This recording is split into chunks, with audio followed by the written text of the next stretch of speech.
analysis of injection tests and 5832. So essentially what we're doing is calibrating our models, our fracturing models in preparation for doing detailed stimulation planning for the new wells at the forge site. Our speakers today will be Branko Damjanac, Pengju Xing, and John McLennan. They all kind of come and go at different parts of the presentation. So without waiting much further, I think I want to hand it over to Pengju, who will lead us off. Pengju, do you want to take over? Sure, yeah. Thank you. Thank you. Okay, so yeah, I will talk about... One last thing. If you have questions as Pengju goes, just submit them into the chat box. I'll monitor the chat, and if it's a timely question, we'll interrupt. Otherwise, we'll hold the questions to the end. I think we'll have a pretty full presentation today. So thanks again. Sorry, Pengju. Back to you. Okay, yeah. So yeah, at first I will introduce the injection activities of the test that's already been done in well 5032. Then Branko will introduce the exercise simulation of the pressure histogram match in the zone 2. And after that, there a little bit about the flowback analysis. And at the end, John will talk about the ongoing activities of drilling.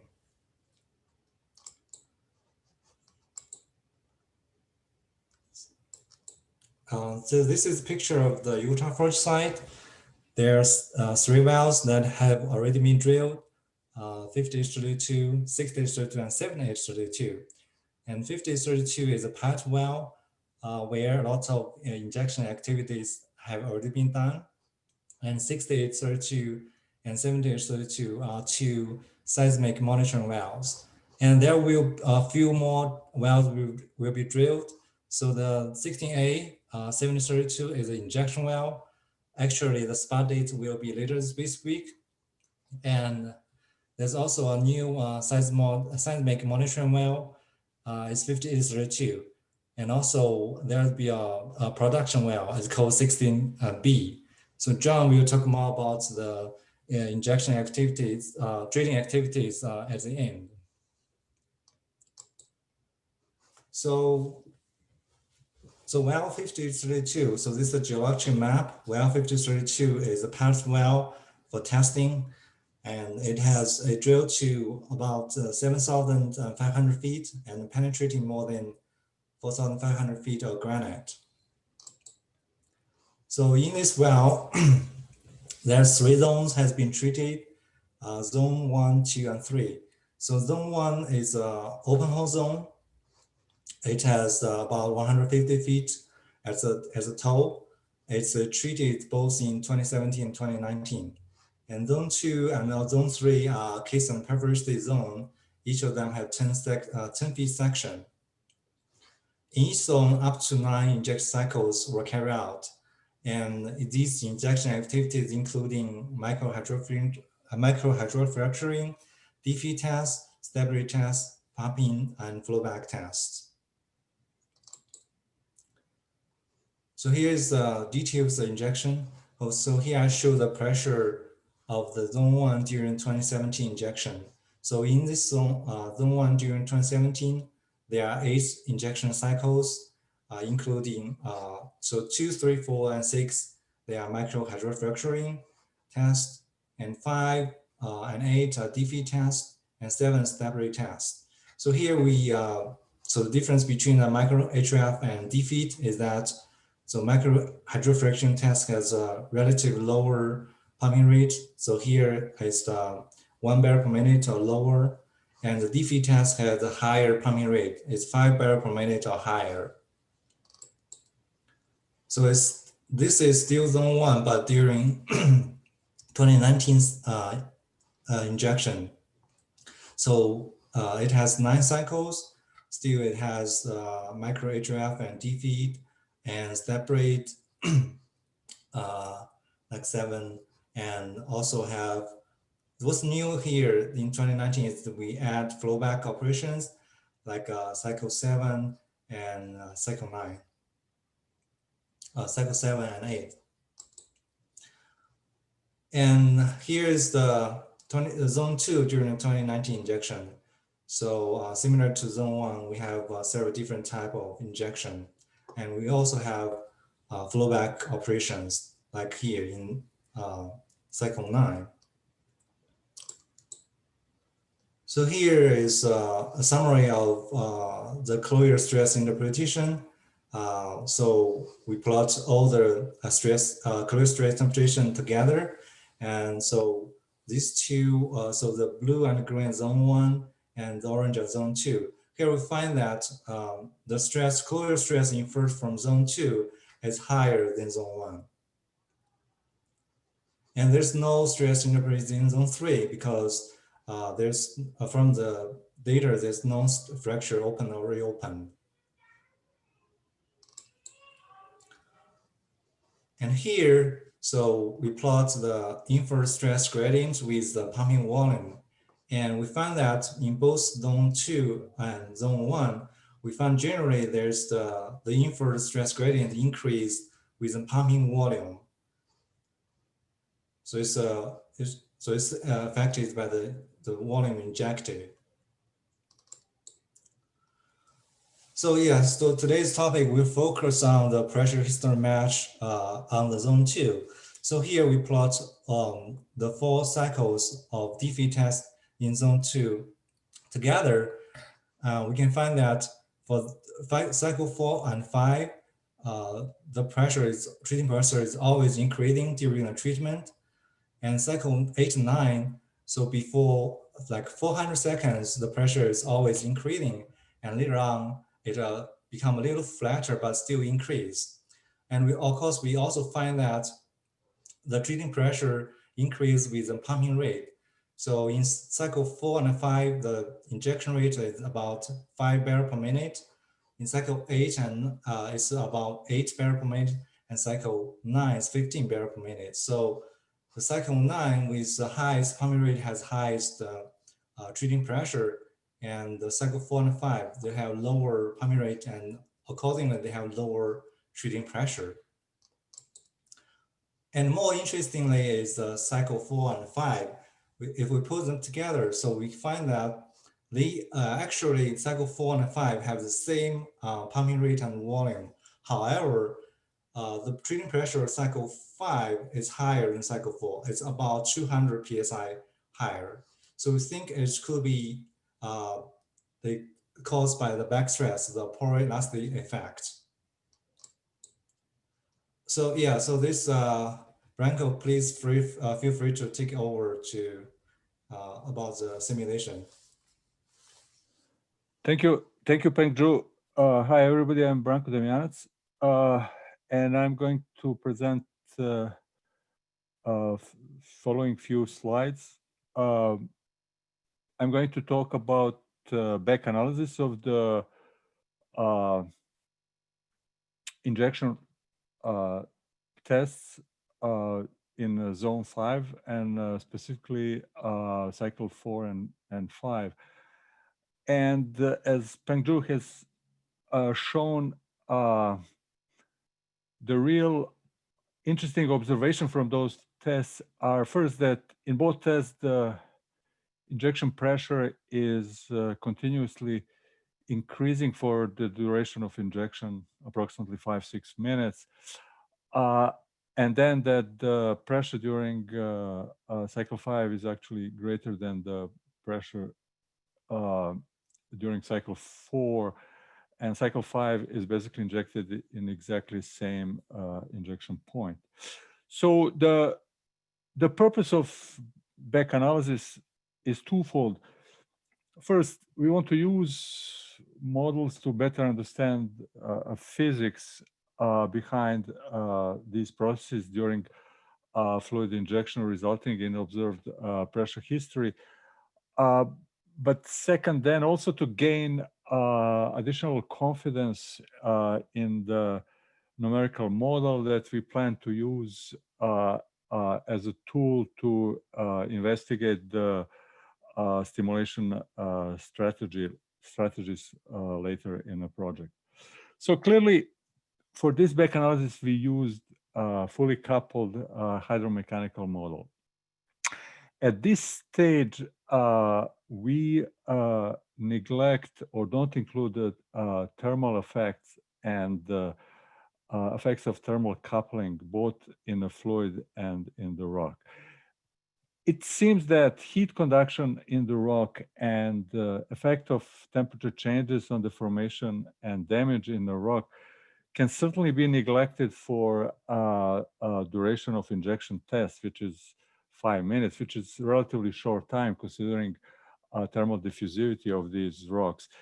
But we probably think that probably this thermomechanical effect in rock can also be neglected during shut-in, which took a little bit longer, about 20 hours. However, the other thermal effect that may need to be investigated in the future is the effect of temperature change in a fluid on the pressure and viscosity of the fluid. So in this model, we explicitly represent discrete fracture network, and Alita Finella actually presented results on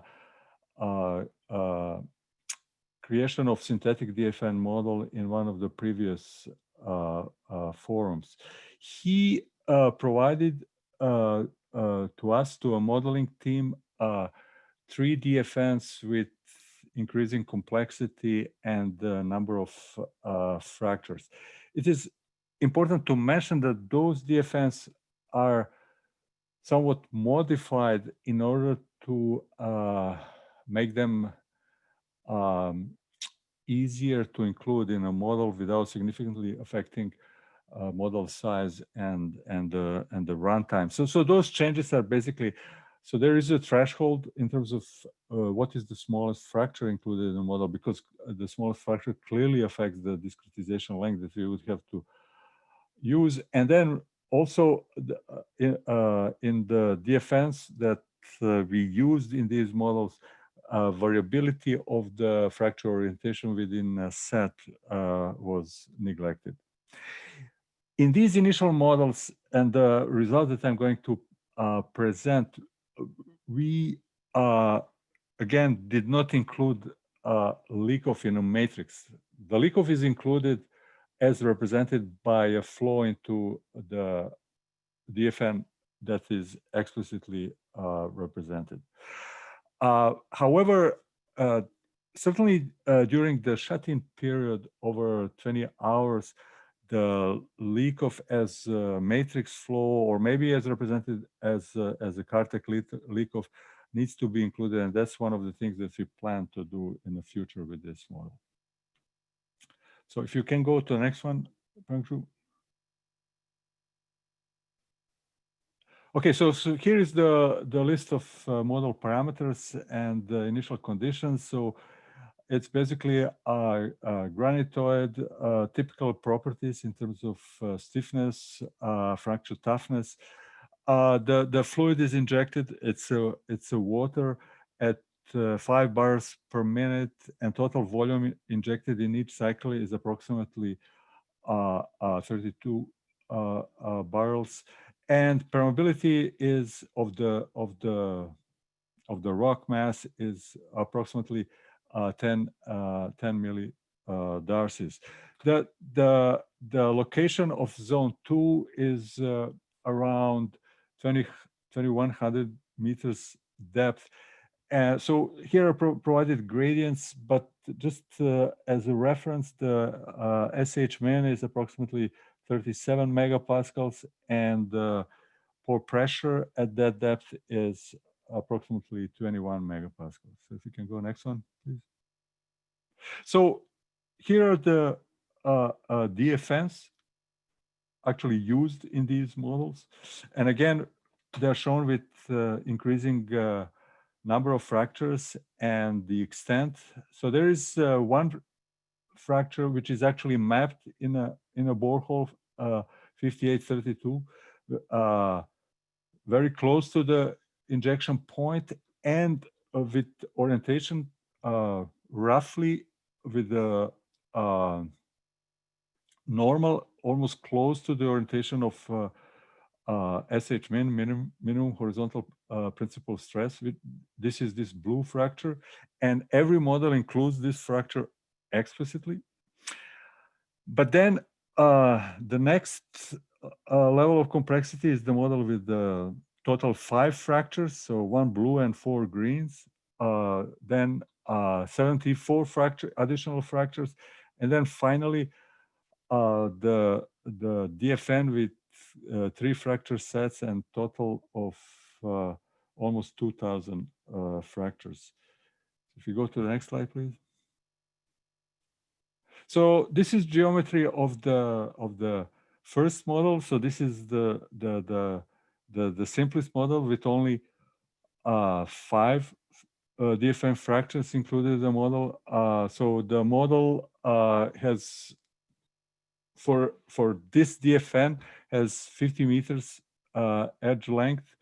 The injection point is so basically the model has a cubic shape, and the injection point is in the middle of the model. So if you go to the next slide. So here are the results of simulation of injection in the model with 50 meters edge length and only 5 explicit DFN fractures.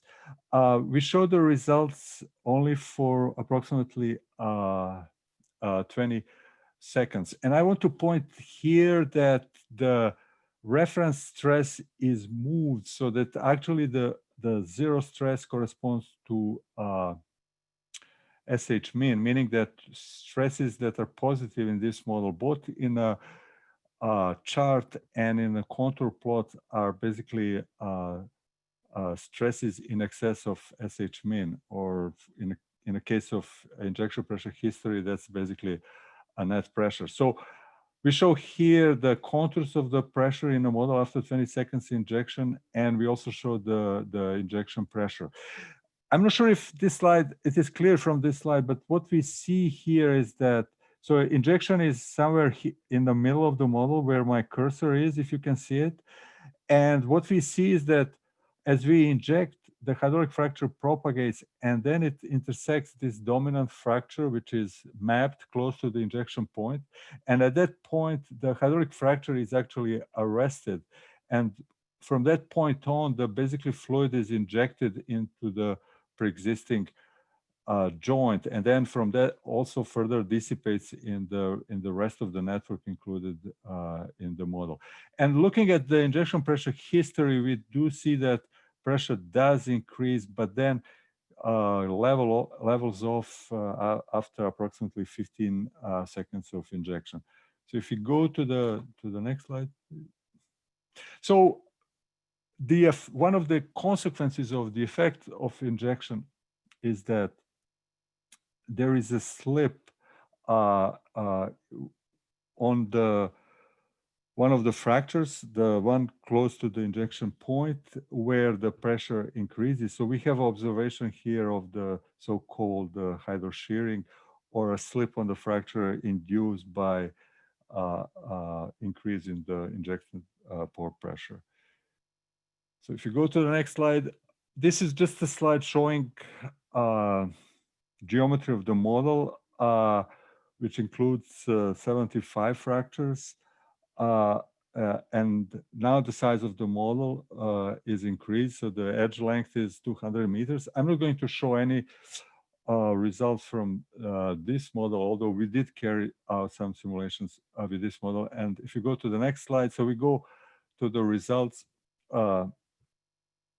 with obtained using the largest model, the model with 300 meters edge cube, and which includes explicitly approximately 2,000 fractures.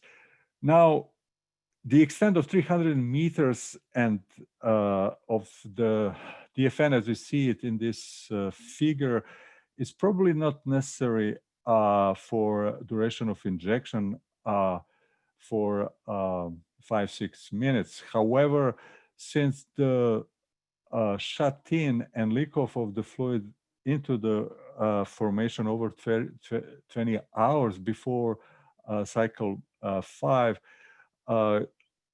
should be important to as the initial conditions for that cycle 5 running the model of this size and this number of fractures we believe was important. So if you go to the next one, please. So so this is the again plot of DFN in the initial state, showing the contours of the apertures.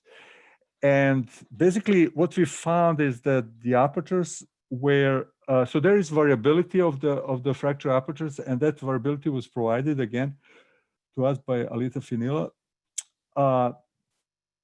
But then what we observed in terms of actual magnitudes, that the match of the pore pressure history during Shatin was obtained when this variability of the apertures or the maximum in situ aperture was approximately 15 microns.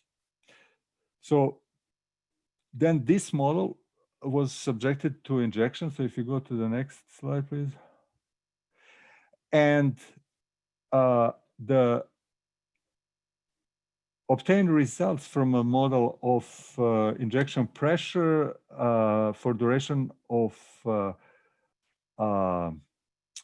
300 seconds of injection here is compared. So this is this yellow line is compared with the field data during cycle 4, which is a blue line. And what we see here, first, this initial peak in a pressure corresponds to the breakout, and that peak or breakout pressure are consequence of the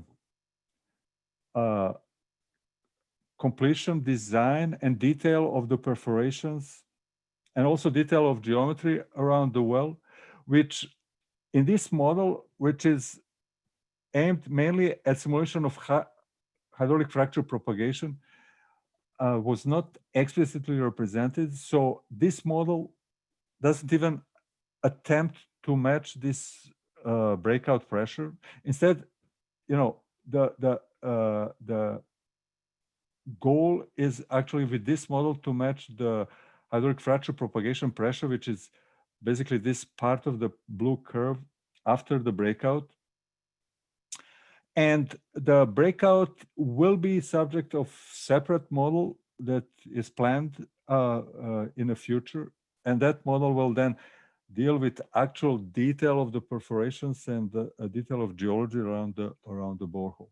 Now, looking at these results with this base case model, what we see that overall we see the reasonable trend and reasonable match, at least up to 250 seconds. But then afterwards, what we observe that the model basically shows that the injection pressure more or less flattens, while the actual field data shows still increase in the pressure up to 400 seconds.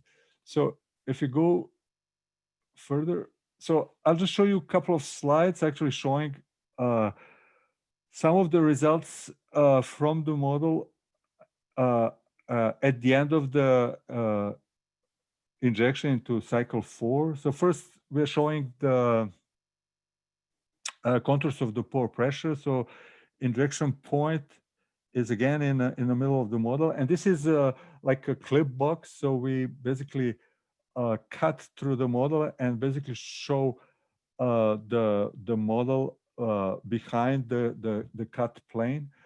Otherwise, we wouldn't be able to see you know, what's happening in the middle of the model. So what we see again, that hydraulic fracture propagates until it basically intersects this dominant fracture close to the injection point, and from that point, basically the model response is mainly governed by DFN and interaction of the DFN with injection point. So we see the contours of the pressure. So if you go to the next slide, so this is just different results, basically showing the induced apertures as a result of injection. So what we see as a consequence of the pore pressure increase, and probably some consequence of the slip, although in this model we assume that fractures are not that latent, that the apertures do increase to, let's say, the fraction of millimeters in some of these DFN fractures. So we go next one, please. So the mechanism of deformation and the pore pressure induced slip can also be observed in this plot, which is plot of the displacement vector field. So we can see also that the pressure increase not only causes the fractures to open, but it also causes the slip, particularly on that dominant fracture close to the injection point. Next one. And that slip is actually contoured in this plot here, which kind of shows DFN fractures colored by blue and green, and blue are the fractures which are has not slipped, basically deform elastically, and green are basically fractures where the slip occur. And this is kind of consistent with that displacement vector field that we saw in the previous slide. So running this base case model, if you go to the next slide, basically gives us a reasonable trend, but again, the pressure increase doesn't continue for entire duration of injection. And then looking at the basically geometry of the fractures around the injection point, and particularly considering orientation of this fracture relative to the orientation of the principal stresses, we see that one set actually, as I mentioned earlier, has orientation which is very close to basically perpendicular to be normal to the orientation of the minimum principal stress. So clearly this set, if intersected by hydraulic fracture, is going to dominate further response.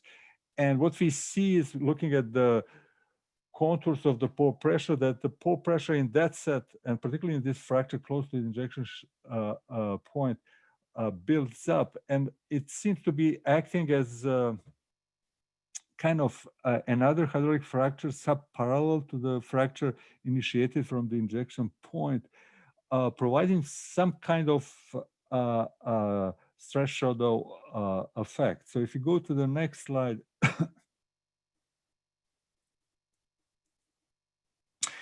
So yeah, so it appears that, you know, this continuously increasing pressure history is a consequence of the interaction between the injection point hydraulic fracture and some of the fractures from the DFN, particularly those fractures which are favorably oriented with respect to the principal stresses. So there appears to be some kind of stress shadow effect between those pre-existing fractures and the hydraulic fracture and the injection point.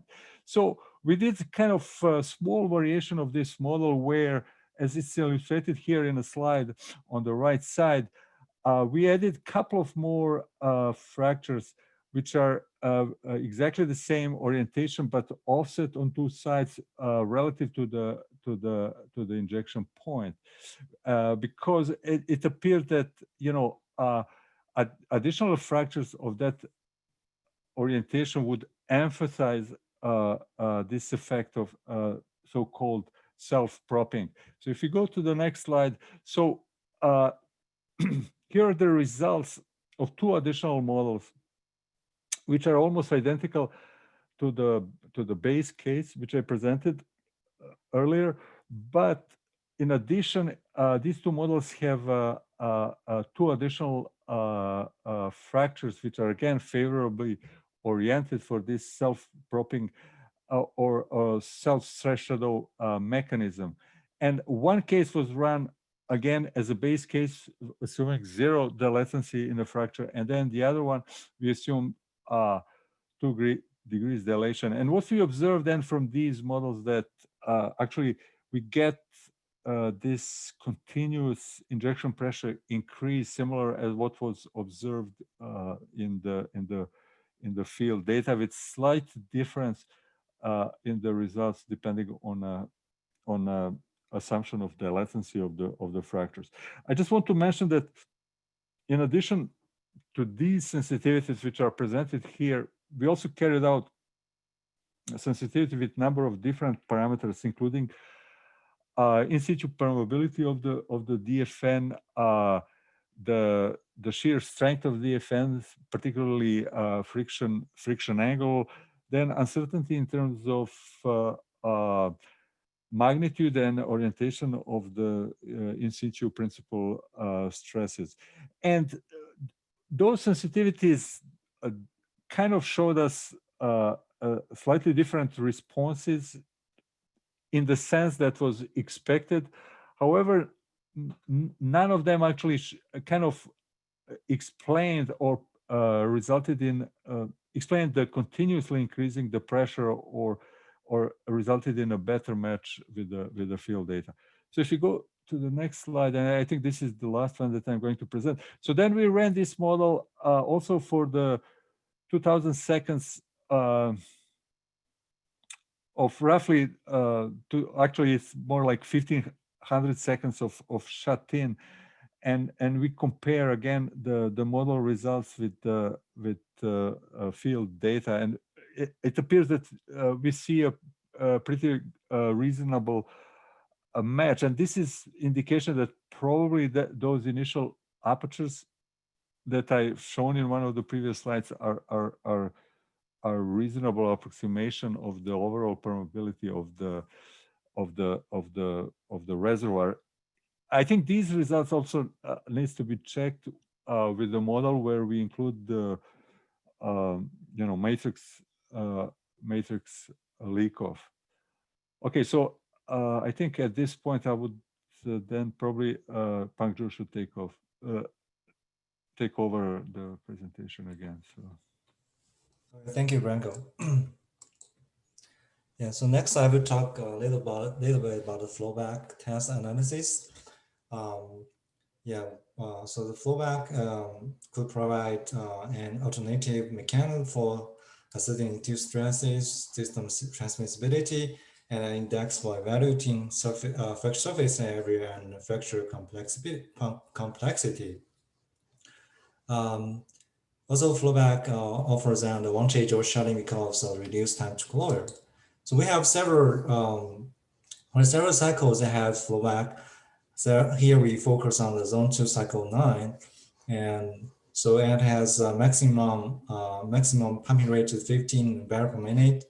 It's controlled flowback initiated 30 minutes after shut-in, and so the flowback is controlled by the choke size, but the choke size is also changed during time.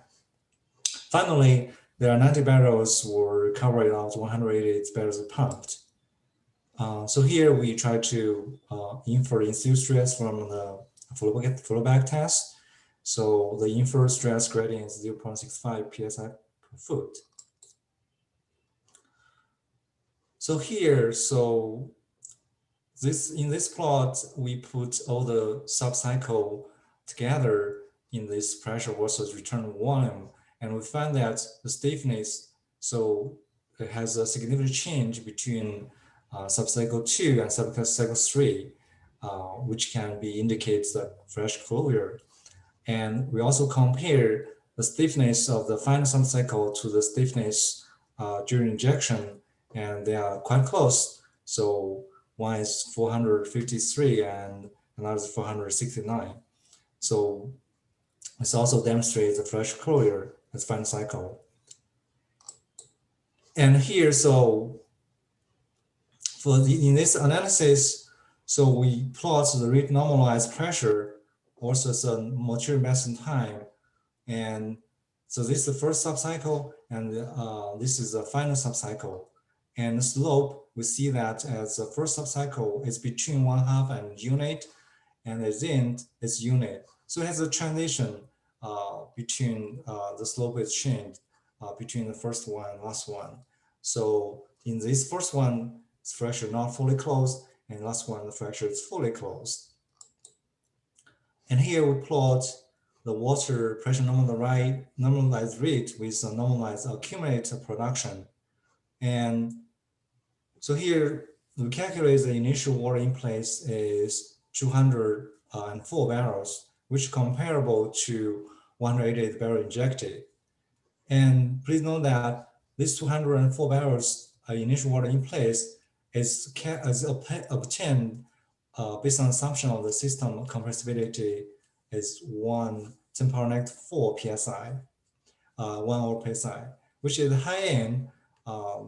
So could indicate the system's compressibility is dominated by the fracture compressibility. And also we compare the stress interpolation between the flowback and Xing shutting, and this is a quite significant difference. So it could be that the artificial gradient being picked since the flowback started late. Also, another thing could be possible that the flowback offer a very useful method for the chloride stress interpolation in natural fracture reservoirs. And we've also seen the similar low values were seen in the exponentially test. The lesson learned is the smaller duration flowback shutting cycles and with a smaller choke size, and also start flowback as soon as feasible after shutting. And here, so what we do is we do the pressure history measurement in zone 2, cycle 9, and so you could see the you can match the later section of the treatment, and also in the shut-in, they're not perfectly matched and they have a gap, but the chain is this section is the same. Okay, so next, I think John will talk on the ongoing injection.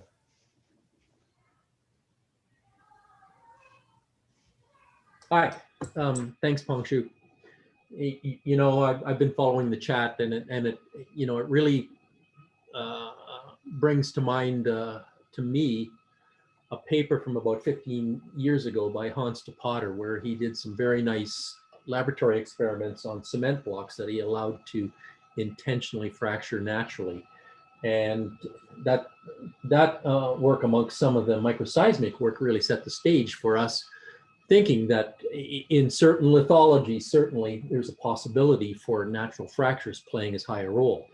And you know, I know Mark's experience with some of the sedimentary reservoirs has been otherwise. But I think just sort of as one of the last chat comments suggests, I think the jury is still out, and it looks like in this particular case you can start to get reasonable matches with natural fractures. Nevertheless, that's one of the things we want to continue to find out, and I'm really grateful for seeing the chat that's going on, and I'm looking forward to the question and answer session. So we are continuing ahead with this. So we're going to drill and geosteer 2 extended reach wells. As Pengju mentioned, we're spudding the first well either tonight or tomorrow morning.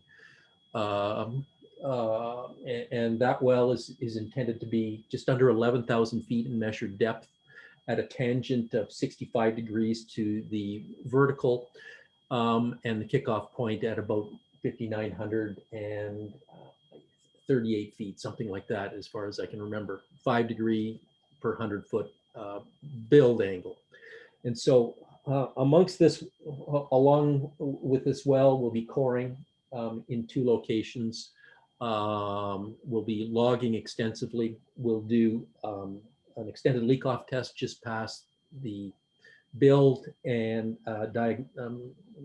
just a basic diagnostic fracture injection test at the toe. And what we would definitely appreciate, and we received advice from Mark McClure, for example, we definitely appreciate suggestions on the methodologies there. I don't know what else is, I forget what the next slide is, Pengju. But go ahead. I think I may have already said all I need to say. Yeah. So basically, we will drill these 2 wells, and we will drill the first well, the blue well shown, and that well we designate as 16A 7832. It'll be at a slightly higher angle than shown on this diagram, but it doesn't matter. It's representative. And then 3 small treatments at the toe that will be designed once we come up with an appropriate methodology for modeling. And this history matching exercise is part of this. If we can come up with a reasonable representation of a DFN, that's certainly one modeling technology we will adopt in terms of doing these simulations. Probably a couple of 2 of these zones will probably be slick water. The third zone, it's sort of the wild card. We'll wait and see in terms of what we might want to try there based on some of the model. Next, please. And I think that's about all I would like to say. And I'm excited to hear what the audience has to say. But I'll turn it back to Rob so that he can control the crowds. Thanks, John, and also thanks to Pengju and Branko. So what we normally do a lot of these is we'll go through and I would try to read some of the questions, but we had a really good dialogue going on in the chat. So most of that went between Ali, Mark, and Mark.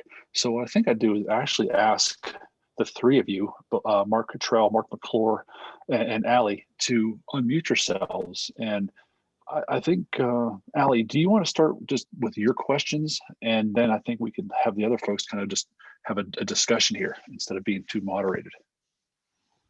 Hi, actually I had a bunch of questions, but I think the most important one that I right now have in my mind is, so the presence of natural fractures, does it have anything to do with the stress shadowing effect and the interaction with the hydraulic fracture, natural fractures?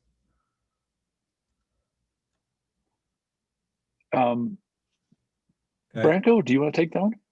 Yeah, I mean, yeah, that's what we kind of postulate here, that presence of natural fracture is reason or one of the reasons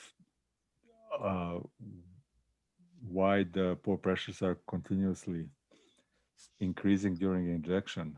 So I think my question would be, as Mark pointed out, is it the hydraulic fracture, is it going to be perpendicular to the direction of the minimum horizontal stress, even we have those kind of stress shadow effect in the presence of natural fractures, or is going to change because of that effect? Well, the thing is that what we observe in these models, hydraulic fracture propagates and it basically gets arrested for a range of conditions that we analyzed. Before those DFN fractures are kind of activated, or before the pore pressure dissipates in the fracture, resulting in their deformation and potential rotation of the initial stress state. So basically, while the hydraulic fracture propagates, the stress state is not significantly perturbed. So the fracture propagates generally in a direction perpendicular to SH min, but it doesn't go very far because that dominant pre-existing fracture, which is also favorably oriented with respect to a minimum principal stress, when that fracture is intersected, the hydraulic fracture is arrested from that point on. And I saw one of the questions there. I mean, we look at that in quite a bit of detail, and in most of the models for realistic conditions, that fracture doesn't propagate any further. I guess if we assume maybe different strength or permeability, the fracture could have propagated through the pre-existing joint. But again, for the, parameters which we believed were reasonable for this site, we see the arrest. So, and from that point on, the model response is generally controlled and governed by the DFN. Okay, and I was also wondering about the strength properties of this natural fracture. Is it a range, or are they all like the same? I think Pengju can answer this better than I do, but I think we assumed in all of them that actually they're same, and it's the friction angle is like 37 degrees. Is that? I see. Yeah, so the friction angle is 37 degrees. Okay, awesome. And they have uniform friction angle. Yeah. Different initial option, different initial option. Okay, because I remember when Alita was talking about the DFN, which was made by Frackman, she was talking about some properties having some distribution. I don't exactly remember. I think it was Poisson distribution in terms of strengths and the friction angle. I was thinking that's the case. So here is everything is constant, almost. Not Yeah, we assume constant. Yeah, we assume in the models constant strength properties. Okay, thank you. That actually can transition into some other questions we had. So Mark Cottrell had asked about the fractures looking like a sedimentary system, and or what kind of equidistant shapes and things like that. So Mark, if you want to repeat your question aloud, and Alita is on here, so I think she could probably dive into to maybe help address that if it's more appropriate to the DFN itself versus the modeling of it. So Mark, do you want to ask that question?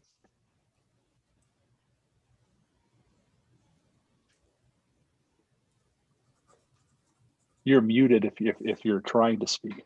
If not, I'll just kind of take it from here. I'll give you another second to try.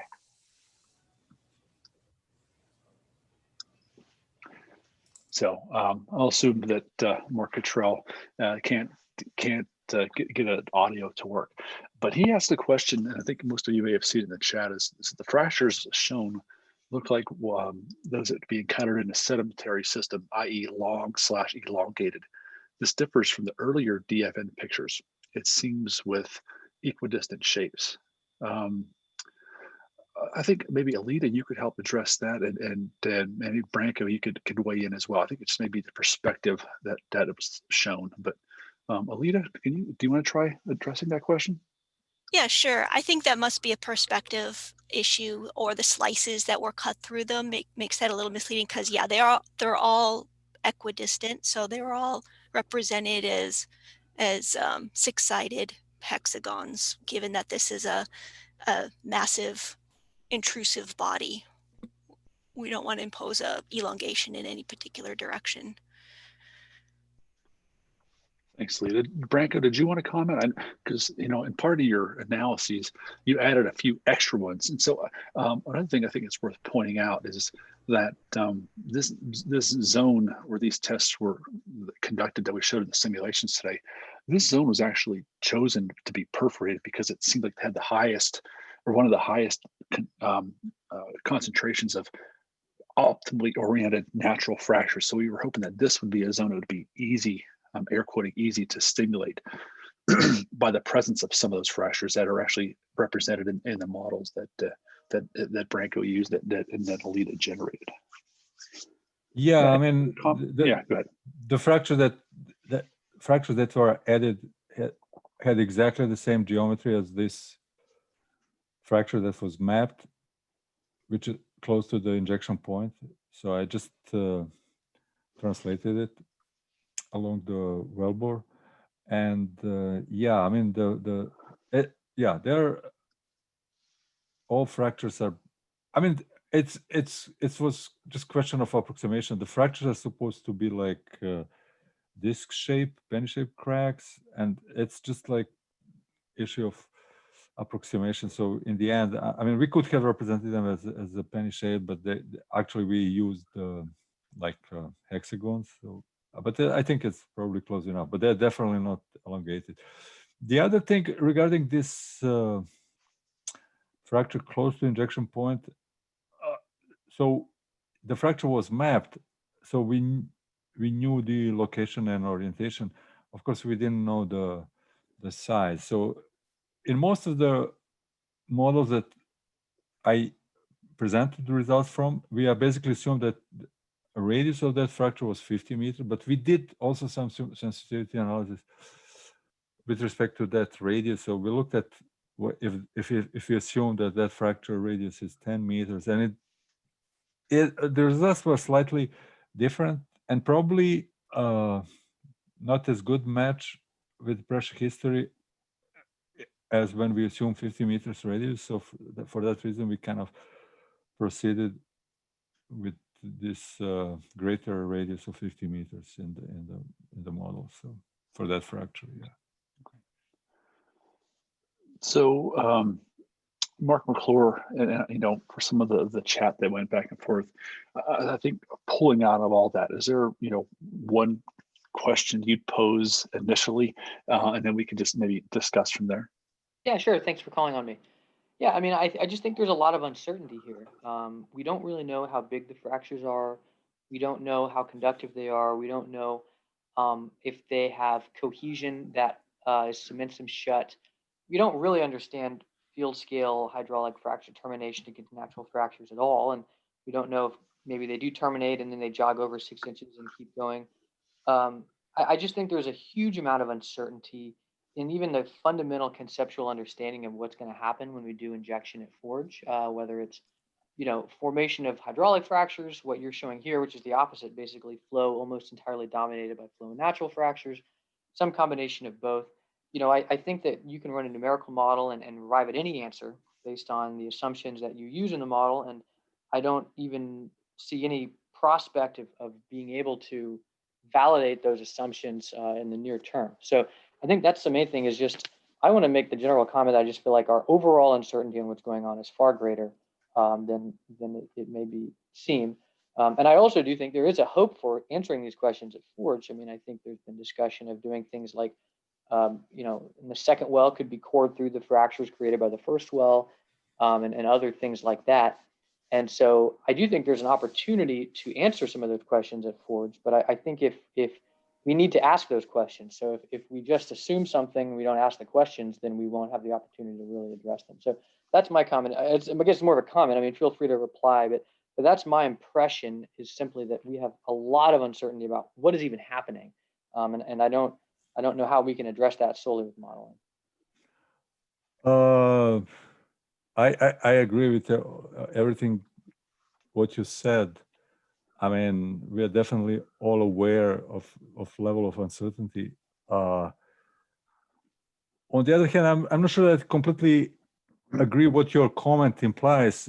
Maybe like, why are we doing this modeling at all? Because I think there is definitely value in doing this modeling, because we can completely answer the question and know for sure exactly what's happening, but we can definitely maybe narrow the maybe range and understand what are the important mechanisms. Because if you can just, let's say they assume that hydraulic fracture doesn't interact with the DFN. So what you get there right away, that injection pressure has to be decreasing. So we know that there must be some interaction. So, you know, that's right away one insight that we're getting by basically looking at, you know, how this fracture propagate, or, you know, what are the mechanisms controlling fracture propagation. So if it's hydraulic fracture in a homogeneous medium, no interaction with DFN, pore pressure will be decreasing, and we don't see that. So that means there is something else. And I think this mechanism that we are postulating and analyzing seems to be quite plausible and feasible. And not only that, I mean, we also are getting pretty good match with the field data. I mean, the other way to get the increasing pressure is to assume PKN type of fracture. There's nothing that supports that there is a PKN fracture. The other thing is, if you assume PKN fracture to get kind of pressure response which is observed, you would have to have 200 meters long wing of the PKN fracture, and that doesn't make sense at all. So I mean, there are some things that we can do and say, okay, this kind of narrows, what are the possible mechanisms, and what is controlling how rock reservoir responds to injection, and so yeah, and I agree. I'm a proponent of modeling. I do modeling for a living, so obviously I'm not saying it's pointless, but I mean what you said in your response I think is useful, which is that I think what can be helpful is to run simulations of different alternative hypotheses and then compare them with data. So like what you're saying is, oh, there's no way to run a hydraulic fracture model only that would match that pressure response. If you actually ran that model and you show that, then at least that's good to lay out different hypotheses, see the consequences, and then compare with data. And then you could at least have a stronger argument. I think this is happening versus that. But specifically on the pressure response, I mean, there's pressure responses in unfractured reservoirs that show increasing pressure with time, and fracture toughness is believed to be a scale-dependent phenomenon and is not well understood. So the development of PKN, well, actually, I mean, the fracture termination mechanism you just proposed is a mechanism that would create PKN. I mean, of course, to completely prevent the crack from propagating purely from a termination mechanism, you would have to enclose it on all sides. So what if there was a large fracture, above and below, but not on the sides? Then it might propagate in either direction, right? So there's different ways that, you could have something kind of in the middle, right? So that's all I'm saying is I just think, it might be helpful to kind of open up the solution space and explore, a variety of different hypotheses. And, again, just, seeing the pressure go up by a couple megapascals during an injection is a common and very non-unique observation than to extrapolate a lot of interpretation off of. And the last thing is, again, you're in a tough spot right now because we haven't gathered that much data at Forge yet, but there is going to be a lot more data gathered at Forge. And so over time, we're going to have the opportunity to do more integrated interpretations with a lot of different data sets that might help constrain some of these uncertainties. So anyway, that's my full comment. Thanks, guys. And we just had another comment come in from Wen Cheng saying that, throwing in 2 cents, that modeling is coming cheaper and cheaper. I think maybe he's a question, should we try a stochastic simulations of this general framework and try to narrow down the uncertainty? Anyone who want to discuss that? Or Wen Cheng, did you want to expand on that comment or question? We have a few, well, if people need to stay, I think this meeting runs for 90 minutes, but I think a lot of times we usually break it off after an hour, but I think everyone's welcome to stay. And I think from the Forge team, we'll stay as long as the discussion wants to go forward. So, but we clearly understand if people need to drop off here at the top at noon. Can you hear me, Rob? Mm-hmm. Yeah, okay. Yes. Yeah, so just want to comment on what Mark just commented, yes, depends on what kind of assumptions you have, and you will obtain lots of results, and maybe you just change some assumptions and you can still obtain some results that you can match with what you measured in the field. But what I want to express here is that there are certainly lots of uncertainty associated with that. But I think we can test. Let's say I would definitely think that some of the simulations, some of the assumptions will, if there is some kind of validation data, we can certainly kick out some of the simulations, some of the assumptions, and then we can narrow down the uncertainty to some scale. Annie just commented that the computation time would be expensive. Yeah, true. Depends on the complexity of the model itself, right? So if you can considering more physics, and if you're considering more structures and more complex mechanisms inside, yes, you will get lots of study. But in terms of stochastic simulations, normally you will basically use the most simplest one and do fire lots of simulations, and then you can narrow down the ranges, and then you can start the more sophisticated simulations for that. And also, I would like to comment a little bit like this. I think Ali replied to Mark about this fracture XFM. Yes.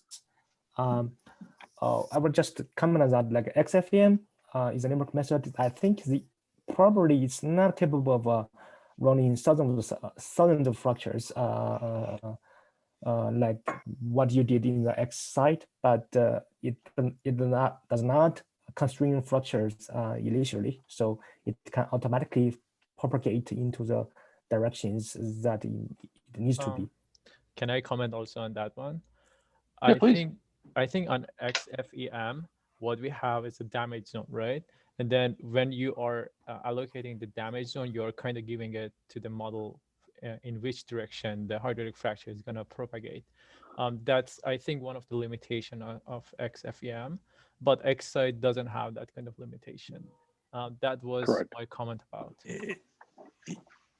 Yeah, so if Pengju, if you can go to slide number 12, I kind of try to summarize, what are the assumptions and limitations. So as I said, again, we don't look in the detail of this thermal side of coupling, which might be important, particularly during the shut-in.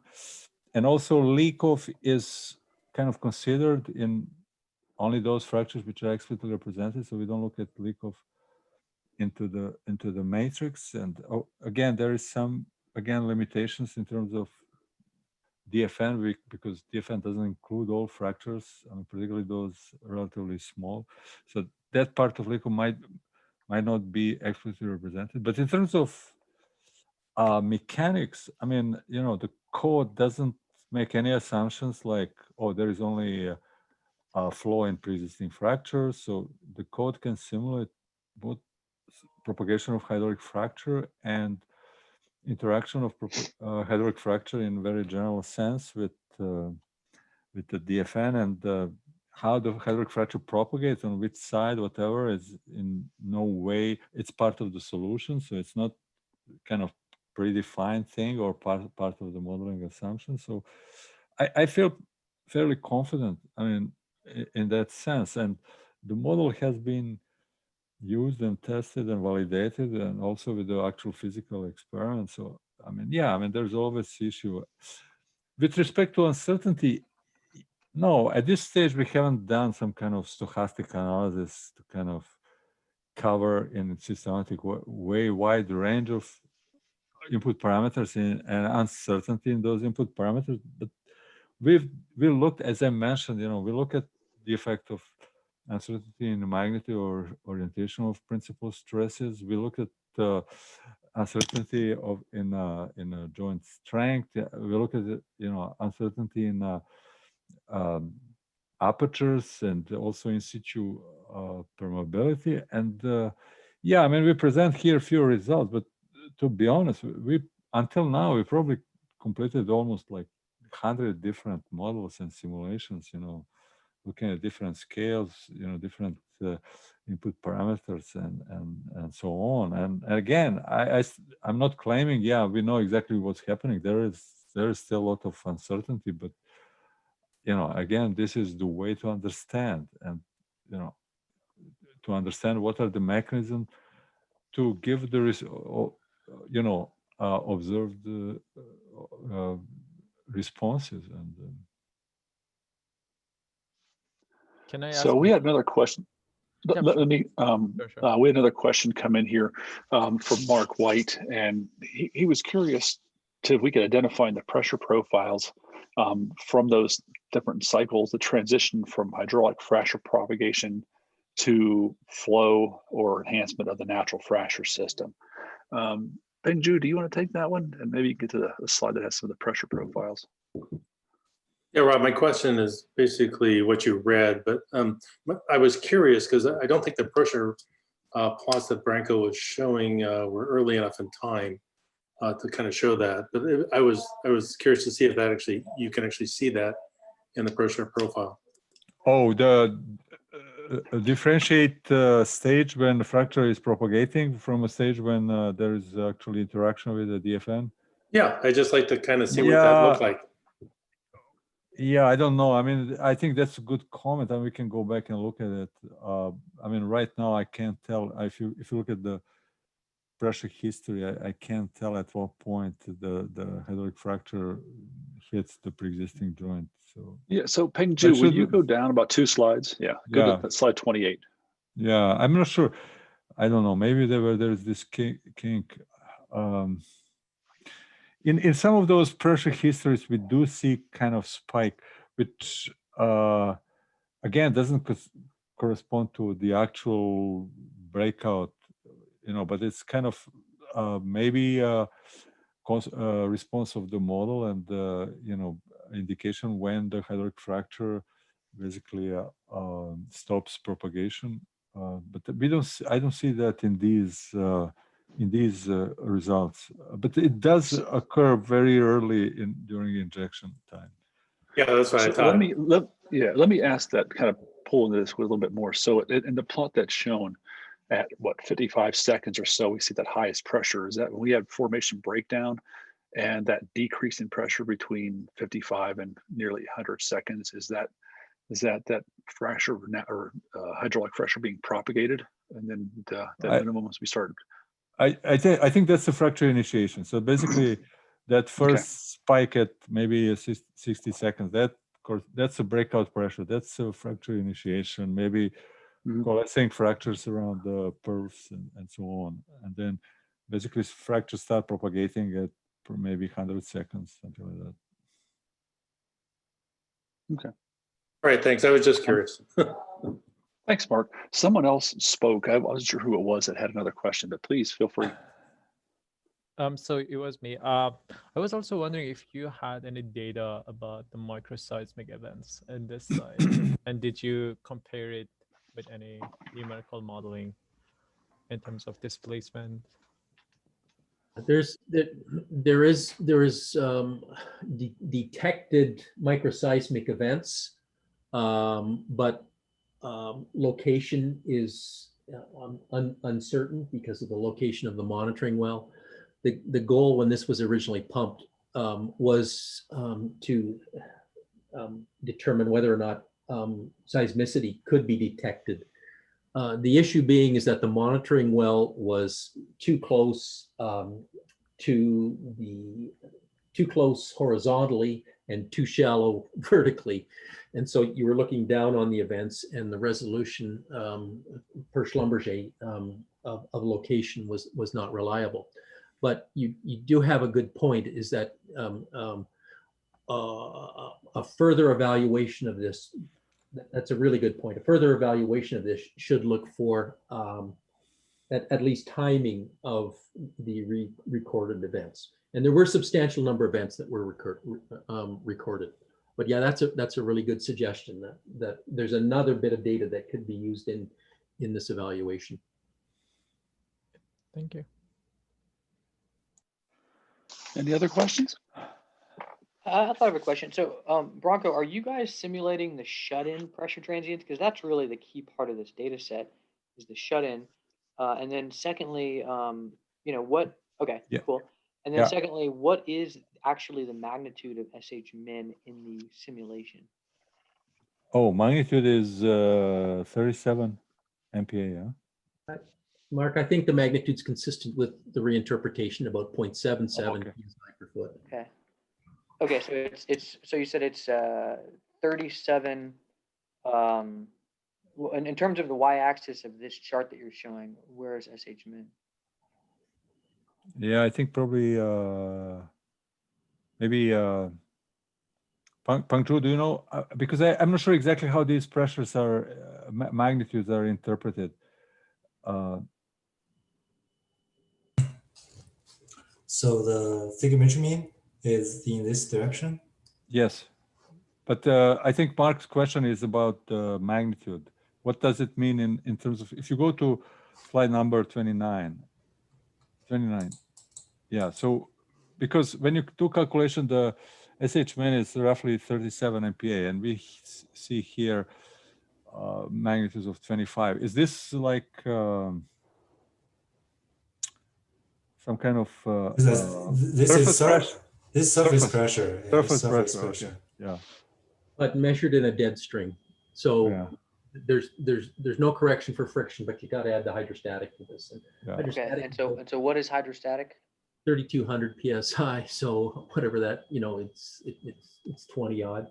It's 22 megapascals. Okay. Yeah. Wow. So- So that would mean that 37 minus 22. So you use 15 for SH min. So then a natural question would be, either that means that the fluid pressure was 10 megapascals higher than SH min in the hydraulic fracture. Yeah, about that. I think the net pressure is about 1,000 psi. Okay, well, it seems like it's about. Yeah, 10 megapascal is reasonable. Yeah. I think that's it's reasonable net for hydraulic pressure. Net pressure? pressure. Yeah. Well, that's reasonable in terms of what was measured. Yeah. Well, I mean, just in terms of the physics of hydraulic fracture propagation, 1,000 psi is a very high net pressure. Not impossible, but it's high. And so, like, what toughness value did you use to get a 1,000 psi? 2 megapascal square root meter. That seems impossible. I mean, if you have that toughness, a fracture that's even a few meters in diameter would have a net pressure of maybe like 1 megapascal. In fact, if it had a diameter of something like that, that seems. Are you saying that toughness should be greater, or? Well, I'm saying if the net pressure was 1,000 or 1,500 psi, that would imply that the toughness is perhaps 50 times higher. I'm just ballparking it. I think there's a lot of completion loss in some of this. Let's look at the how much. Yeah, I mean, I agree. That's possible, but I guess just in terms of the simulation, I mean, what does the simulation do? Yeah. I mean, does the simulation have some kind of near wellbore complexity or term, or is the bottom hole pressure the same as the pressure in the fracture at shut-in? Yeah. So Mark, do you mean the net pressure is too high? Well, I'm just saying that if for the propagation of a hydraulic fracture, if the fracture toughness was 1.76, then the net pressure would be on the order of like maybe 100 psi or something for like any reasonably sized hydraulic fracture. And so the fact that if the simulation really is predicting that the net pressure is 10 megapascals,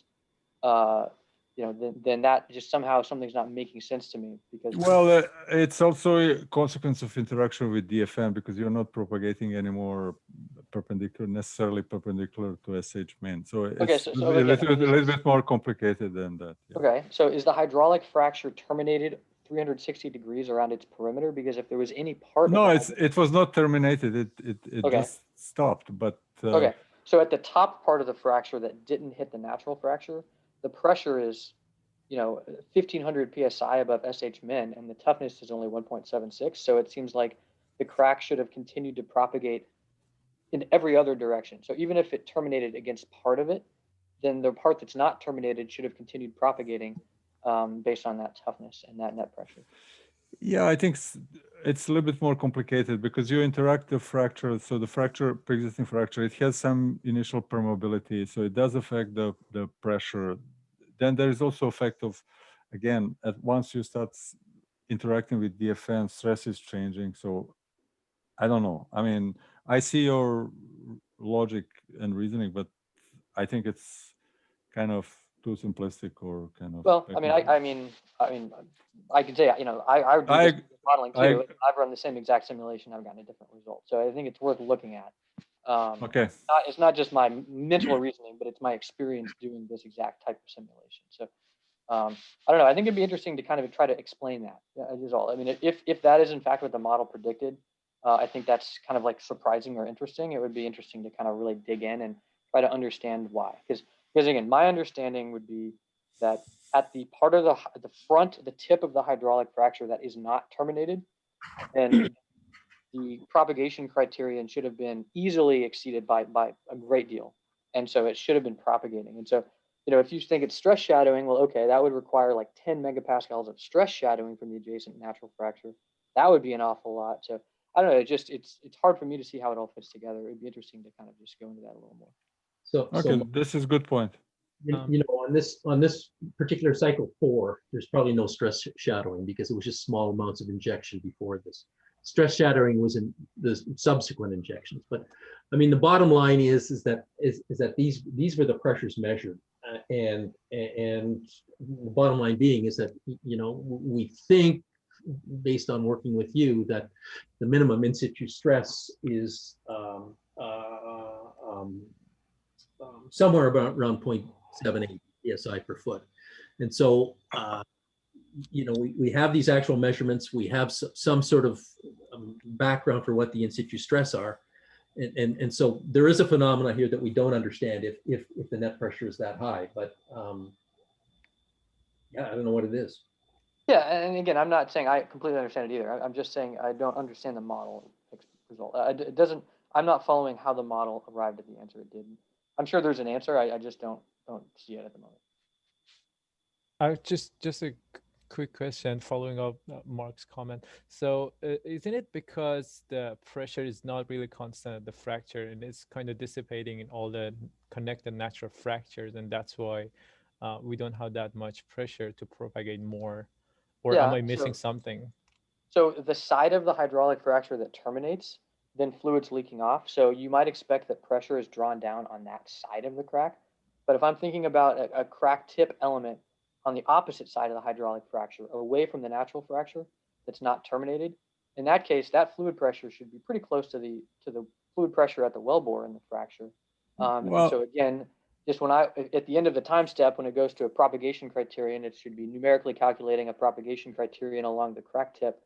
And if you have a pressure that's 1500 psi above SH min at the crack tip, you know, it's hard to imagine that crack would have propagated.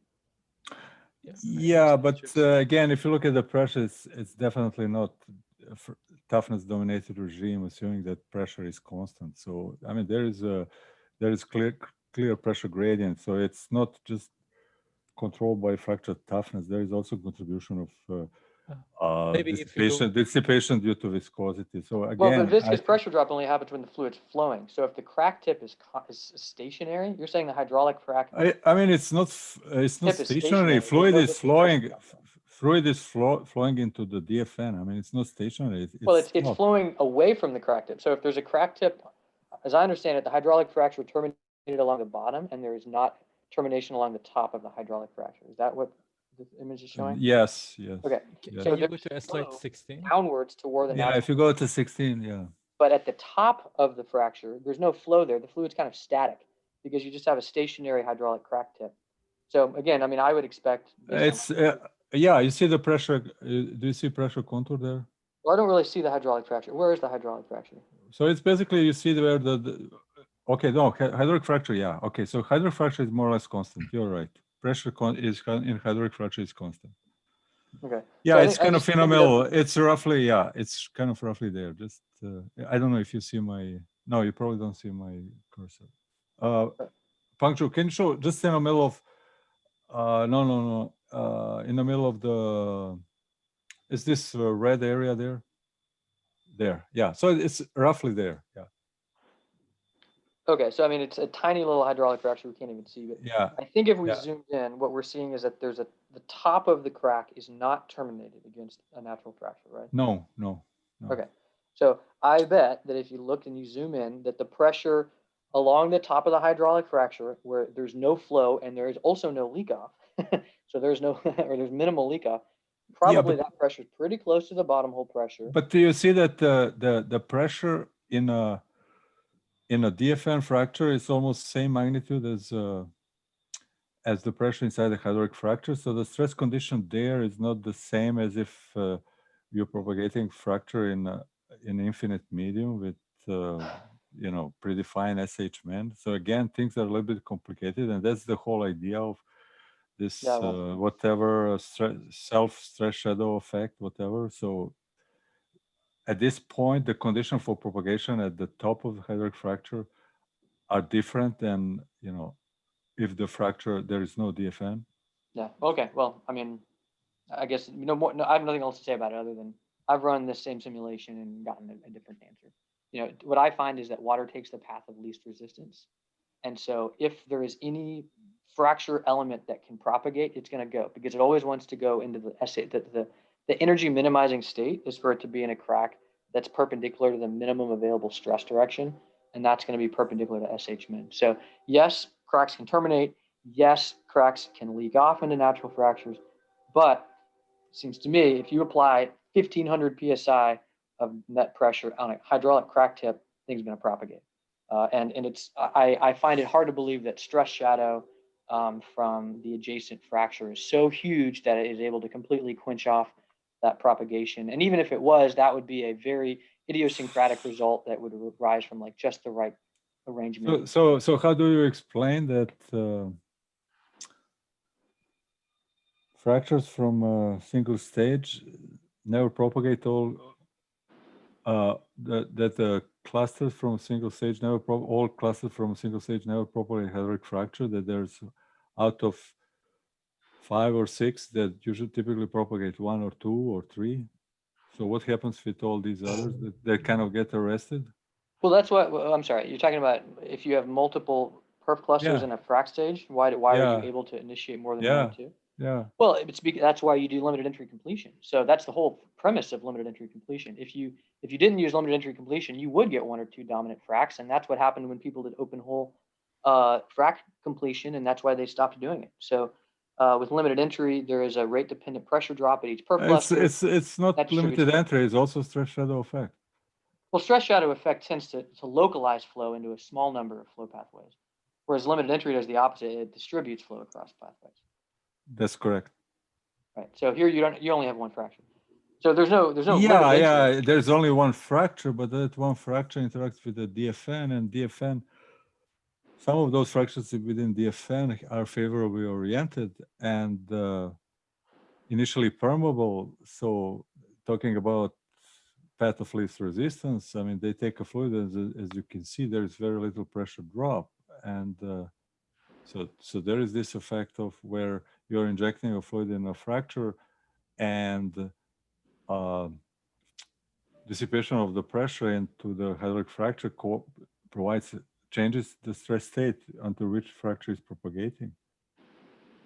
I mean, that's fine, but I mean, I guess it just would be interesting if you would go to the crack tip elements along the top of the hydraulic fracture, and what is the fluid pressure in that element? What is the normal stress on that hydraulic fracture tip element? What's its initial normal stress, and what is the stress shadow contribution? No, we'll check that. And then if you evaluate the propagation criterion, why didn't it propagate? That's the question I'm asking. Just a follow up. So like as you can see in this slide, you have the hydraulic fracture intersecting with the natural fractures, and I think the tip of the fracture right now is something different. It's like that blue section at the top, at the very top. It's no. Well, that's Ali. That's those are pressures in pre-existing joints, so that's not hydraulic fracture. Hydraulic fracture but is it's relatively connected. small. Yeah, but it's connected to the hydraulic fracture, isn't it? Yeah. Isn't it the case? So I think they are hydraulically connected to each other. So the tip of the fracture would be right now, like the tip of the fracture, which is connected to the wellbore or the cluster, is that tip at the very top, isn't it? So the pressure should be like the pressure in that location should be really high in order to have like the fracture to propagate. Am I missing something? I think as long as they are hydraulically connected, we cannot really talk about the tip of the hydraulic fracture. It's the tip of the connected fractures. So it's going to be either at the bottom or at the top. So we have to investigate the pressure at those locations to see if it has to propagate more or not. And from the model, as I see, the pressure is not that high to have any more propagation. But maybe I'm missing something. I don't know. Well, I mean, if the pressure is 1500 psi above SHMN, it's high enough to propagate a hydraulic fracture. But like the model is not showing that at the tip of the fracture. So that's why I'm saying there shouldn't be any propagation because like the pressure is not that high at the tip of the connected fracture system right here. Well, again, I mean, I'm just talking about the hydraulic fracture itself, which is right at the well. And so like what you would typically do is, I mean, along every crack tip, you'll check a propagation criterion. That's what the code does. So. Yeah. And can we just look at the pressure time record again? Yeah, it's there, John. It's that light green line. No, the actual, the measured. Oh.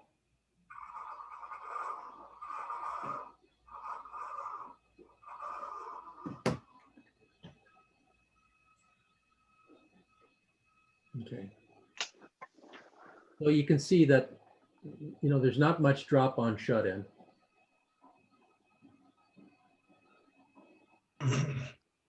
Yeah. Okay. Thank you. No, Mark, I appreciate comments. I think those are good points. I mean, we'll take a look. I mean, Okay, cool. Appreciate it. Thanks. yeah. So, Podgorny here again. It is about 27 past the hour. I think we did schedule this for 90 minutes. I don't want to stop the conversation if people want to continue to discuss. I personally have a conflict that starts in 2 minutes, so I'll have to just drop off. But are there further questions, or should we adjourn?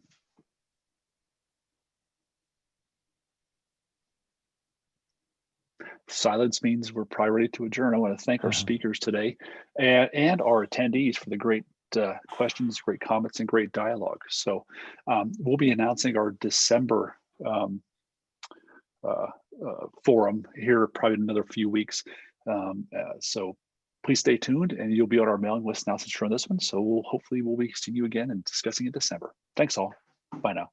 Thank you. Thanks, Branko. Thanks, Pengju. Thank you. Thanks, John. Thanks, Madhu. Okay. Thank you again, everybody. Bye now. Bye.